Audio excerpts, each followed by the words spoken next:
All right. So, welcome once again, and welcome back to Product Coffee. This week, we got a great session: listen, learn, and lead with Lisa Crymes and Jerry Seufert, who are going to be talking about customer experience and product management together. And I do want to remind everyone that once again, the way we keep these sessions really exciting is to bring great speakers and bring great colleagues to the table. So if you've got someone that you know that is, whether they're starting out or they're a veteran in their product management career, but really can contribute to the conversation and would be a great person to who would get a lot out of these conversations and would bring some of their own wisdom and insight to share with this international group of product managers. Please invite people. As I send out those emails each week, forward that to a friend and say, hey, I think you should come to this with me. I come every Wednesday. It's a great group. Please bring more people with us every week. Challenge yourself to invite somebody every week. As usual, you've got our resources page and collaborative notes. I'll switch over to those and show you those in just a moment. But first, I do want to give a little bit of thanks to our sponsors. We've got 3 sponsors currently. We'll be adding more throughout the year as well. But our diamond sponsor this year is Skookum, a global logic company. And Skookum is an agency that focuses on digital experience, digital transformation, and customer experience. And we do everything from software development to strategy, custom software development, all the way back to the strategic roots of custom software development. And we've got the Pragmatic Institute, formerly known as Pragmatic Marketing, who's one of the leading product management certification organizations in the world.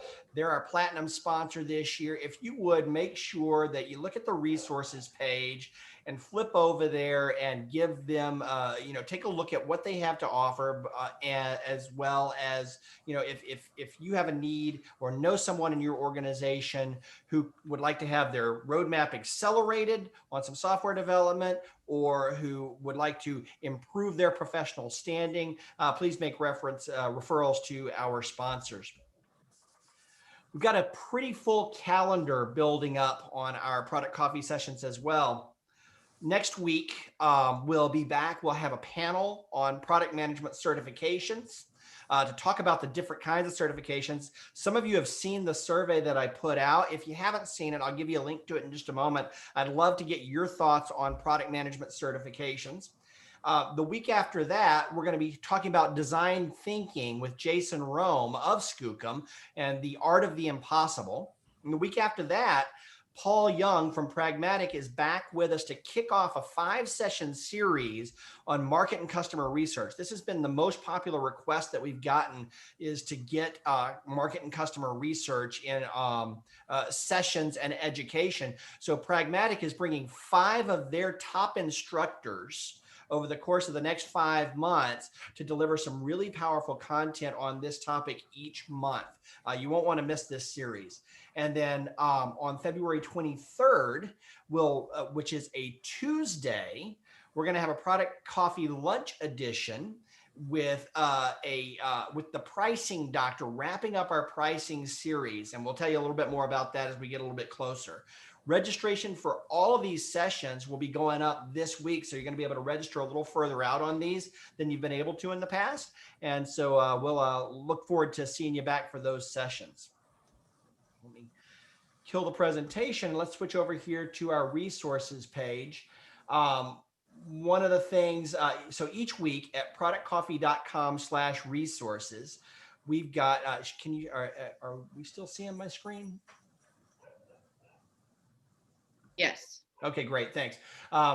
Over at the Product Coffee resources page, productcoffee.com/resources, you'll find a few things that are relevant to today's session. I've got links to Lisa and Jerry's LinkedIn profile today. I've also got a link to that product management certification survey that I was telling you about just a moment ago. If you would, just take a few minutes sometime today to go over and fill that out. We've got about 42 responses so far.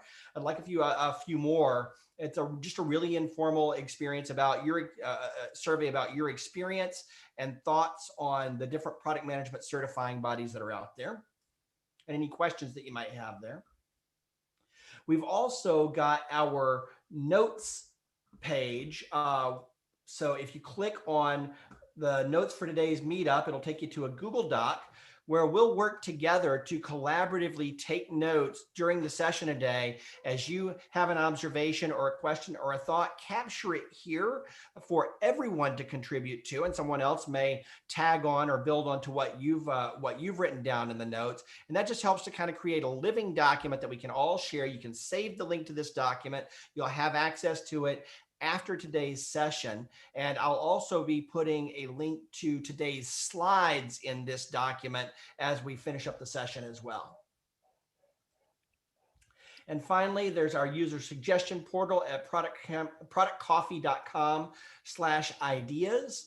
And this is where you can go to make suggestions for the types of sessions you'd like to see here. As you can see, we've got product and market research methods has been a top request for a while. We've been working on our pricing strategy series. You'll see that we've got the Art of Impossible coming up in a few weeks as well. And there are a few more coming down the pike. I got to reach out to Steve and get this MVP session set up. But we'll continue to pull topics from this board. So you can vote on the ideas that are already out here. There are a bunch of them. Or you can add your own ideas, even if it's something we've already covered. If you'd like to see something covered again, start up a new thread on it. And would love to get your feedback to make sure that we're delivering the content that's most relevant to you. So with that said, I'll stop sharing.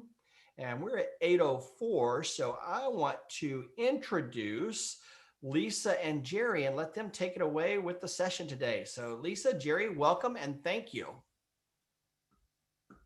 Hey, Jason, thanks so much. Morning, everybody. So I'm going to switch over.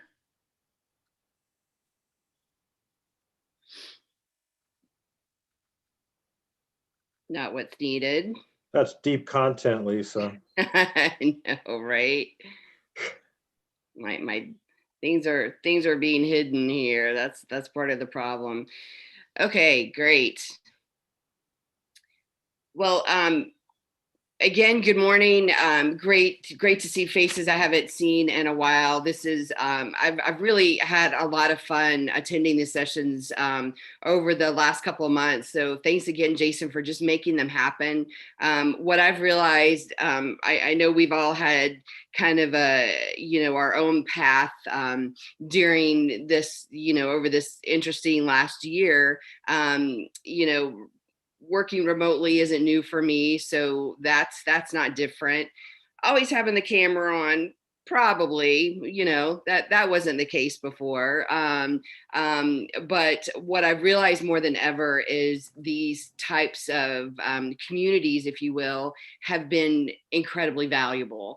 I've done them in a lot of different ways, just from my own personal coaching and groups from that perspective, to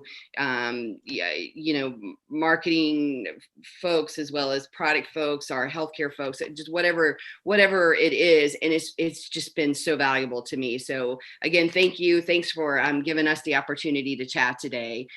We're going to jump into the reason, that we even call this Listen, Learn, and Lead is that it became a framework that was developed based off of some work that Jerry and I did together. So we're really excited to get to share some of the lessons that we both have learned collectively in our individual journeys, but also the lessons that we learn working together in a particular organization. So we'll talk a little bit about what customer experience is. We'll go through those case studies. We're going to focus a lot on the tools that we use and how we use those. And then you get to be a little bit more hands-on and how you might actually apply those to product management. And we'll talk through that a little bit. You guys have our backgrounds, but I will say this in terms of my background. I shared this a little bit in our networking hour, but I've been in product management for 20 plus years. Started it started in a healthcare technology organization. So most of my experience has been in healthcare. I took a couple of opportunities to step outside of that just to make sure, healthcare is where I wanted to be. I just have a passion for it, but have always looked at other industries. And then I've been on all parts of healthcare, started on the provider side, grew that to more revenue cycle and not just physician practices, but hospitals, moved over to the payer side, did some pharma work. So I've really been across the spectrum. I love that because it keeps me challenged it really challenges me on all things about that particular market, making sure that I'm being true to some of the things that we're talking about here and really listening to the customers in the market and understanding that market. So I'm going to jump in with just what is customer experience, and this is a definition that I prefer. There's a couple of people that use this one, and this is the simplest way to describe it. It's just the sum total of all of the experiences of customers, sum total of customers' perceptions and feelings resulting from the interactions they have with a company or a brand, their products and services. So that says a lot, right? But it's about the entire journey and not just one piece of it. If you think about many of the things we do in product management, you spend time understanding your market, you go through the development process, you release your product to market, and how many times I've experienced where maybe they have an issue with contracting. You can't get through that hurdle, or the services side wasn't handled correctly, and in the end, your product is not as successful because you haven't thought about kind of all of those pieces. So a lot of that is some foundational to helping me evolve and continue to just challenge myself on how customer experience and product management are so much alike. So this framework, this is the listen, learn, and lead. When I said that Jerry and I work very directly on one organization.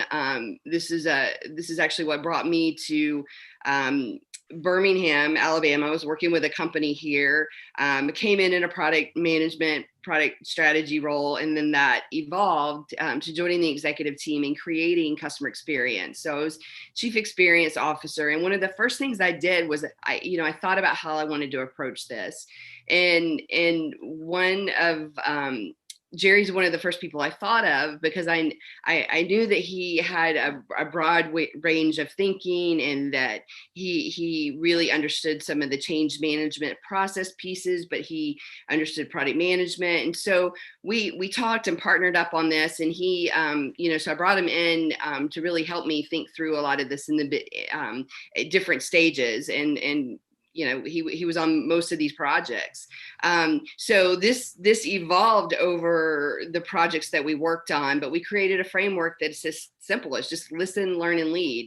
And the listen part is a couple of different things. It's kind of the core of, the listening posts that are created. It's having empathy, learning to walk in your customer's shoes. The way you do that is through a lot of different things, right? I mean, we all know client surveys and NPS. I'm not going to talk about that. Actually, if you want to talk about it later, I'll tell you how it doesn't fit a lot of organizations. NPS, I know this is not popular, but NPS isn't everything. A lot of the qualitative data that we collected through a lot of different places has what was the most valuable. So where do you get that? You can get it from a lot of different places. We looked at our user group meetings, our advisory boards. We partnered with the sales team on win-loss data. There was all kinds of sources that were across the company, and we used various tools to do that. So once you listen and figure out what those listening posts and bring it through, actually, let me bring in this other part. Then you go through kind of the learning and redesign, and then leading is where you apply those changes throughout the company. So couple of steps in there too. Critical thinking is a huge piece of this. You've got to understand what it is that you heard. There's a couple of ways to do that through developing personas, or the way you synthesize the data will allow you to get to some of the root cause. So I don't know how many people have an existing product or a new product where you're like, let's go find out what the customers need. You can very easily end up with 1 or 5 customers feedback, which is good, but it only represents that 1 or those 5, and it's not collective. It doesn't really represent what that overall customer community even wants. So some of these tools will be really helpful in terms of helping understand that, and how to make sure that you're seeing really what the bigger themes or moments of truth is, like what we like to call those. So that's then where you get into the ideas, ideation, prioritization. Is all falls under critical thinking. So we talked about learn. So then you apply those things you've learned to a design and development. You either redesign a process or your product or whatever that is in this case. Then you execute, right? I mean, so some of this can be all the way from just developing awareness around what you're hearing from your customers, where their issues are, what their what are the things that you're hearing. A lot of those insights, what I've seen, it can come through, like I said before, the user group meetings, and other ways that you continually engage with your customers. You're always bringing those back in. And so creating the awareness of what you're hearing, but also creating the awareness of how to use certain tools to, I talked about those listening posts of creating certain tools so that you are remembering to go, hey, are we coming at this from the lens of the customer? A lot of this was educating the executive team. I realized that there were there's basically narratives that come up over time of, oh, well, we're not selling because of this, or we're not successful because of this, or we are successful because of this. And just always kind of going back to is that really what we're hearing? So a neutral view of the insights from a customer perspective are really helpful. Yes. Oh, just a quick thought. A framework like this can be immensely useful to discipline the team too. As you finish your roundabout here, going through it, did you listen to the customer? Check or no check? Going all the way back to the upper left, can you trace the decisions you made back to the listening you did? Many people skip steps like that. So it seems simple, but this is a very powerful framework. Yeah, I agree. I mean, it literally living it is how we got there, and good points. Good points on that, Jerry. I'll just touch on these last 2, and then we'll jump into some more of the tools. But just kind of building off of what Jerry said is just now you've got to lead the change through the organization, and how you apply that, and how you work and navigate the organization through either creating a governance committee, bringing people in from different departments to help kind of see those pieces. Obviously closing the loop with a customer, letting them know that you heard, doesn't mean you're always going to do what they say, right? I mean, it's really about being heard and bringing those insights. And then evaluation and ROI is a big piece of this. We could probably have a spinoff session just on demonstrating the value, because I ended up spending a lot of time in that area. So I'm not going to go too far in this, but I did want to talk about design thinking and why these principles matter. there you'll notice in the tools that I go through that a lot of them are, based off of design thinking, rules and concepts, and how, just experience design is kind of key to that. So having this human-centered approach, making sure that you're understanding customer needs. Rapid prototyping in some cases isn't just about the product you're developing. But it could also be about a process you're creating. It could be about a change and creating something that you want to get quick feedback on. Jerry, I know you're a big fan of rapid prototyping, or don't wait, let's get something out there, let's try it. Well, yes, and it has its place for sure. The nice thing about applying customer experience thinking is that you have a check and balance. Yeah. You're doing your rapid prototyping against an understanding of what your customer wants, rather than being inwardly driven. Yep, exactly. Well, so let me say one other point. If you look at some of the other aspects of this and the things that we're going through, many of you are probably, especially those that have been in product management for a while, you're going like, this sounds like product management. Well, yes, that's my point. It's when people, even still, when I introduce myself, I usually say I've been in product management and strategy for 20 years, because I think it's that type of thinking that is so crucial. I don't just think about the development side, or I don't just think about the marketing side or the service side. So I'm always thinking end to end. So that starts with my very first tool, which is customer journey mapping. This is such an important aspect of understanding your customers and understanding from their perspective, really stepping into their shoes and seeing that end to end. So what is their experience like? And don't be afraid to, I know some of the examples that we've gone through is, don't be afraid to ask the customer outside of your environment. So, meaning their inputs that maybe don't directly connect to your business, but you need to understand their entire process, and then build in the parts that touch your business.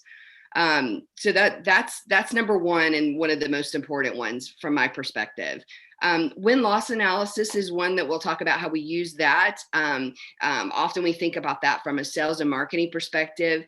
There's a lot of great insights that come from that, of how people are researching your company, what they're thinking about, what they're learning, and how they compare you. Ethnography, another one of my favorites, is just observing your customers in their own environment. That can still be done in remote environments these days. It's a lot more challenging, but there's still ways to accomplish that. And I'm happy to, obviously we don't have time to get too far into that one, but when the days that we could be there, it was the best when we could just sit next to our customers or just hang out in their environment. One of the projects that I'm not going to share about today, but was a redesign of a call center.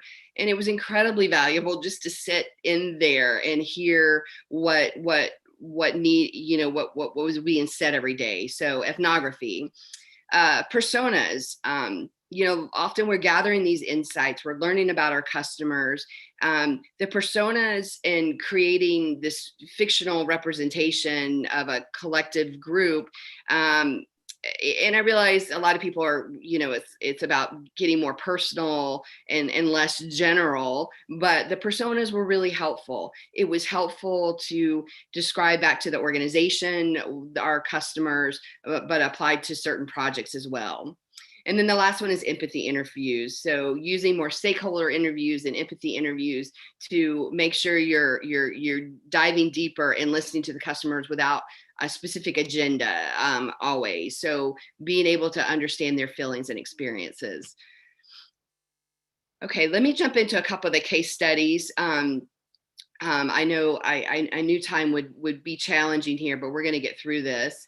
One of them is, so I explained that we came in from an organization that I worked with, a large healthcare technology company, as it was a newly created CX organization. I created it, I defined it, defined the role.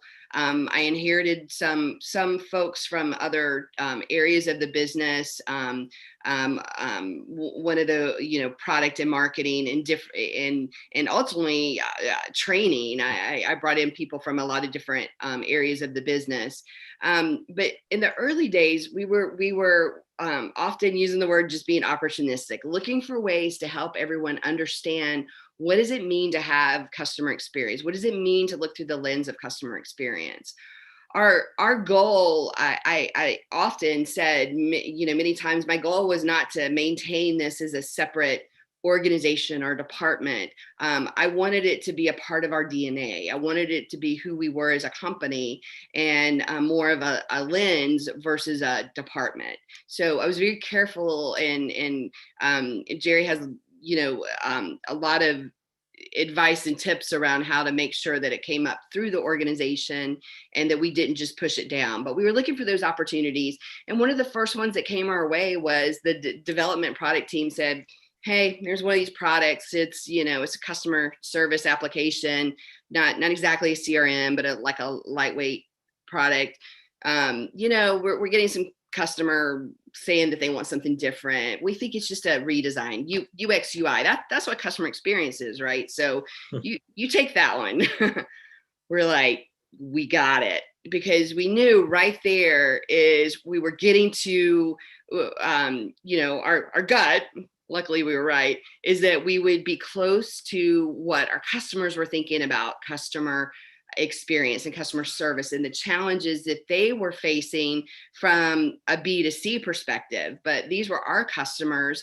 And so we took this product and we took on this project. This one was really heavy in that ethnographic research, actually going to our customers, sitting with them, understanding how they were using the product, seeing all the different interactions, the multiple other products and web pages they had open to get the insights that they needed, the drawers that they were opening on the side to pull out the sticky note to know what they needed to input on a certain screen. We got to see all the challenges.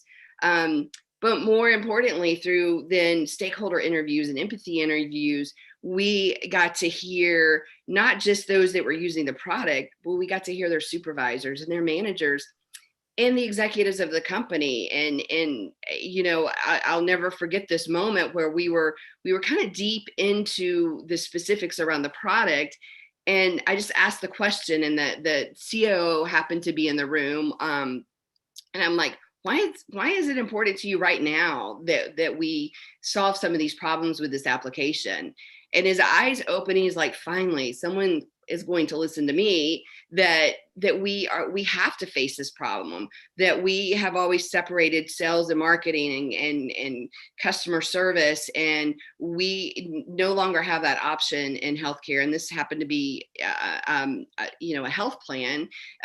We've got to think about it from a customer's perspective. We've got to have tools that help us understand and manage them better across the organization. So obviously this is kind of core to some of the problems that we were trying to solve. And it was great to hear that from an executive. And I don't think we ever would have gotten that if we were just having individual, okay, what do you need in the product? What do you need? What, you need a better user experience. What do we need to change on it? I think we were able to really understand what problems we were trying to solve. Through that, I guess I've got these flipped a little bit, but the affinity diagram was, that was a useful tool from my perspective. That just falls under that synthesizing the data, where you build out themes based off of the data that you've collected. So you can really start to see what are some of the biggest areas. And guess what? Again, it wasn't the UX and UI that the customers were complaining about. Some of it was UX, of course, because it was how they interface, but the problems were bigger than that. And this allowed us to see it and visually see it. And then developing personas helped us to then drive that further in our next stages of development. So the outcome was, of course, I was able to provide back the product management team with, yes, there are some UX challenges that you have. Here's some recommendations, but there's a bigger opportunity here and a bigger problem that we need to solve and help our customers with. So I left just an example because I knew you'll have access to these examples of some of the personas. We won't have time to go through all of these. The infinity diagram, this is an example where you're starting to tease out and pull things together. A lot of these were enhancements, but it allowed us to see what were the specific things and how did that flow across all these customers. The next one, and I'm not going to go through all my case studies because I think we'll run out of time, but the next one is, this one I think was interesting because it was healthcare's heavy in regulation. I know other industries are as well, financial services. But we had a regulation that was out that we knew we had to meet.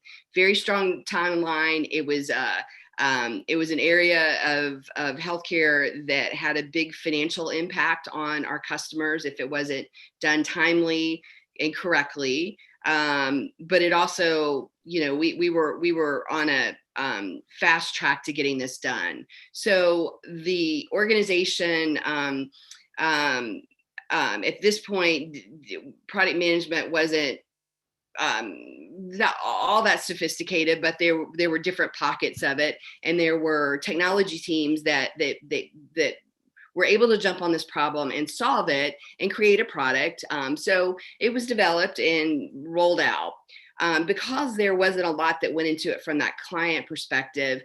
And even in some cases, it was just so new that the clients were not completely sure. The customers really were not happy with the end result. It wasn't meeting their technology process. It was heavy from a services perspective as well as technology. So ultimately the customers were not happy. The development and product teams, with a little prompting for us that, we're like, hey, wait, maybe we could partner with you and help you understand why the customers were not happy with this. So we did. They let us come in. We went back to the customers that had the solution. We journey mapped their entire experience and how they use the product, where the pain points existed. And through that, the product team was actually able to redesign, and then the next iteration was much closer. The customers were much happier. That just goes back to one of those core tools, which is, again, just understanding the entire journey, that it wasn't just about the technology in this case. There was a lot of these services components in the overall use. So the tools in this case were, customer journey map, and there's a lot of different ways to do this. This one, see, we like our Post-it notes, but we're about what are the steps, and then what are the tools that you need, and then what are the pain points along the way. Jerry, anything? I know you'll jump in if you have any insights to these. Yeah, put that picture up for 1 second. Do you remember this? Yes, I do. I even remember the people in the picture. The one on the right in particular really underscores the fact that this research can get a little messy, and that's okay. As long as you have a process that disciplines the customer input and synthesizes it into useful findings. In fact, I would argue that encouraging the customer to free think the issue and the journey is a very powerful thing to do, and worry about synthesizing, organizing, and disciplining the evidence after you collect it. Don't limit what customers tell you. Good points that were often great reminders of, we would, Jerry would always push to these boards are messy, right? And we want to put them in a technology and get them organized. He's like, no, keep the boards. So a lot of this piled up in my office over the years, and it was really insightful to go back and see customers' handwritten notes and what they what this experience. It really took us back to that time, so that was critical. Well, and sometimes, often actually, the quantity of evidence was more than you needed for the problem you were addressing, and you would end up spinning off later research and later projects from what you collected during the customer discovery. So it was all put to good use. Absolutely. The last one, and I will kind of fly past this one a little bit, but it was also a critical one from the perspective of, the problem was that, sales process and growth were kind of under review. That this is that narrative that the organization was saying, the problem, man, we don't have the right sales team, or we're not selling it right, or we're not, there's everybody knows this, right? The narratives that evolve of here's what our problem is. We took the opportunity with, a win-loss analysis of, some recent wins and losses from the sales perspective. The customers were super open with us. We went back with stakeholder interviews and empathy interviews. And came away with some really interesting perspectives from the customers, are ones that we didn't get, that were none of the data matched back to the narrative that we were telling ourselves of why we lost a certain business, or why we won a certain business. What we were able to see is where customers place value on trusted partners. And one loss even said, because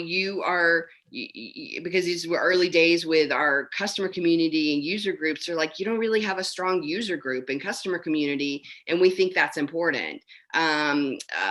So it was really helpful for us to go, okay, it's not the sales process. Matter of fact, that seemed to work just fine. These were some of the deeper insights that we were hearing. So that then, these insights then could match up with insights from the other areas and the other projects that we ran. And so now you can start to see where we're developing themes and kind of themes across everything. So just to recap, and this might be helpful when we put a slide back up of some of the different tools that you could use. So the journey mapping, win-loss analysis, stakeholder interviews, empathy interviews, ethnographic research. We touched on all of those. Data synthesis is not exactly a tool as much as it's what you do with the data and how you synthesize the data, right? So affinity mapping is one of those ways for developing themes and sort of teasing out what it is that you've heard, and keeping an openness and an open-minded kind of view of that data. And then how you lead the efforts and what you do with it then is just as important. And in our case, it was a cross-functional CX team that pulled in people from product and services and marketing and across the organization to help solve some of these problems. The last thing I'll do before we go to our breakout is now, so how do you apply these same tools to product management? Well, hopefully in just this short amount of time we've been able to spend together, you already see that they're so similar. There's some of these tools that maybe you're already using today. If you're not using them, maybe there's people in sales and marketing or services that are using some of these. So you don't necessarily have to build a CX department to go solve these problems. I think about it as, instead of rose colored glasses, it's CX colored glasses, right? It's a filter, it's a lens, we are committed to bringing in a customer's perspective into the organization. And we want to do that collectively. It's really the only way to do that. So, make sure that you're developing a deeper understanding of the overall experience. I would suggest if you haven't done anything, maybe start with a journey map. start to map out what their experience, what customers' experience is.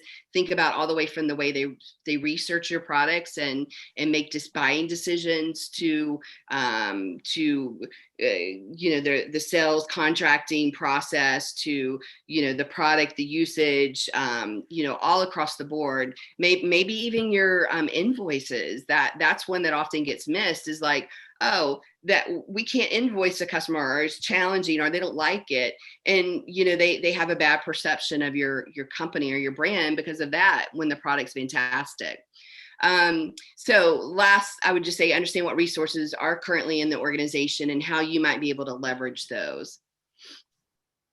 So Jerry is going to take it from here and lead the breakout group.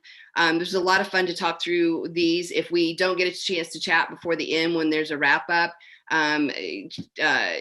Jason has shared the link, and I'm happy to talk to anybody that wants to talk about more of these things.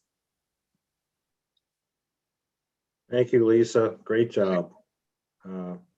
So with Jason's help, we'll break you up into the usual small group format. And here's your assignment. Pick from the list of tools, pick one.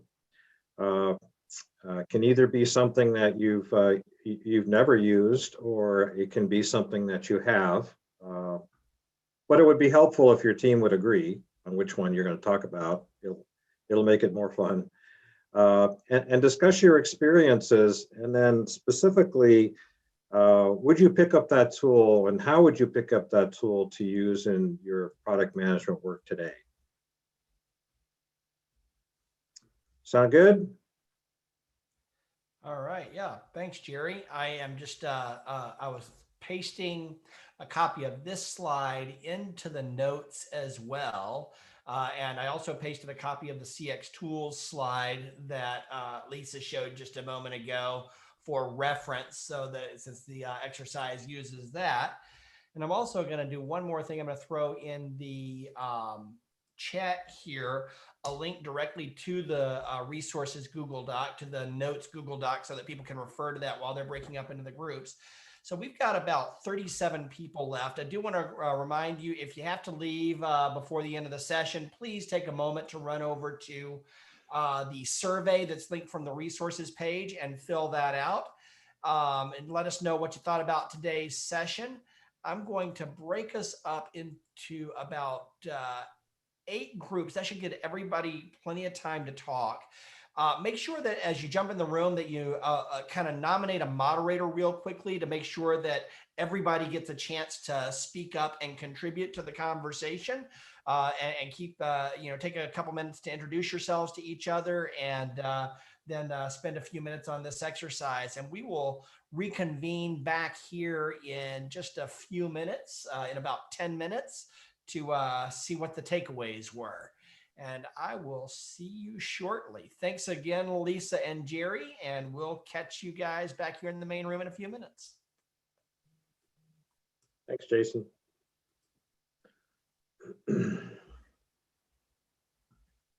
I tell you, it's that 10 minutes went by fast, didn't it? Yeah, I'll bet. Sure.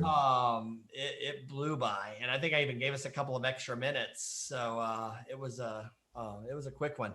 So what I'm going to do today, I'm going to do it a little bit differently, or a little bit more like we did last week. I won't necessarily get to every group in the 8 minutes that we have left, but Jerry, were there specific questions you wanted to ask for the kind of playback here? Were there some specific prompts that you wanted to call out, or do we just want to call on the groups and see who's interested in kind of sharing the insights that they walked away from, and let them kind of take it in free form? With the limited time we have, let's hear for some of the folks.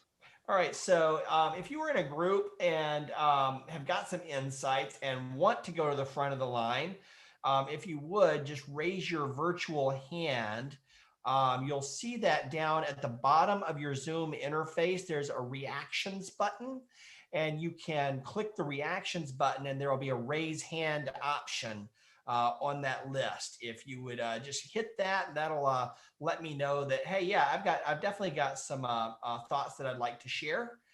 And if not, I will still go on and draft some people. So, and I'm going to switch over actually and ask for someone from Breakout Group 1 that included David, Gabriel, Joel, and Kurt. Since you guys had some good notes in here, I'd love to hear kind of what you guys took away from this session. Thanks, Jason. One thing I noticed is Kurt Pulaski referenced a tool that he used that he learned at one of our product camp sessions. And he said that the tool he applies is work to prove your theory about your customer wrong as a way to overcome confirmation bias. And I really liked hearing that he actively uses some of the tools that he learned from product camp and puts them into practice in his job. It's great. Anyone else from that group have some thoughts and insights that you want to bring back? I wasn't active in the discussion, unfortunately, but I think I can contribute in what my mates did. And what I got from their thoughts is that you need to fall in love with the problem, not with the solution. Mm-hmm. Absolutely, fall in love with the problem. That's a great one. The and we have a quote that we use quite a bit from from Charles Kettering, and and I'm going to misquote it. I'm going to paraphrase it a little bit, but he basically said a problem well defined is half solved. Perfectly. Yep. And let's switch. Oh, let's take a look at let's see, room 6. Since I don't have any hands raised, let me reach over to Craig and Joey and Mark and get some thoughts from you guys. Jerry? Looks like Jerry may have dropped. No, I'm here. Can you hear me? Okay, great. Yeah. Hey. If Joey or Greg want to talk, they can. They had more experience with the one we picked. We picked the ethnographic research because between the three of us, we had touched on all of them in some way, shape, or form. But yeah, just talked about using it. Craig, if you're there, you could probably share more details than I can about the ambulance story. I thought that was amazing. Oh yeah, that was a really good one. As much as I've always wanted to do it, the story Craig told, I don't want to do it. I was talking. It actually wasn't my product line, but it was the larger product line in the company that I was with was for documenting patient care for the ambulance providers, and a lot of we worked on getting our developers actually to go out into the field and ride along in the ambulances so that they could see their work being put to use, because prior to that we were struggling getting the developers to understand some of the feedback and the descriptions, like why are they asking us to do this in the software.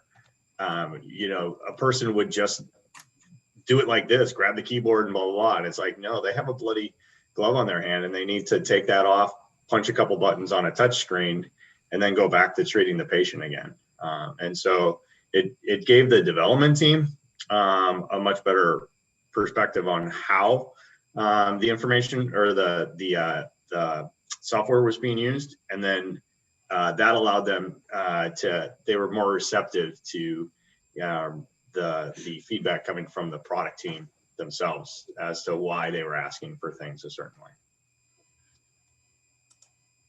And as much as I would like to say that I've had experience, it was just from a reading and just trying to get more in tune with what's out there about product management. And there's Playing to Win, which is, I believe, about Procter & Gamble and different experiences that they've had. And there's a story in there about them trying to design razors for developing countries, and they can't use some of the stuff that they've used in the Western world. It just doesn't apply. And so then they actually had their razor, like the engineers that would create the razors or whatever, the group that would design, go and go to India and spend time with people there. And then after 2 hours, I believe in the book, it talks in the story about after 2 hours, he was able to design something just by talking to somebody from India. And he was like, and he had been fighting going there, and he's like, oh, I totally get it now, because, you know, by having those kind of conversations, he was able to design the perfect solution. And then the other academic example that I have is actually from a cultural anthropology course. Learned about how when Pillsbury was trying to branch into the Asian market, it actually made no sense for Asians because they don't use ovens. So all these things like the croissants and the Pillsbury, you know, all those different things had no purpose in Asia because they weren't using ovens.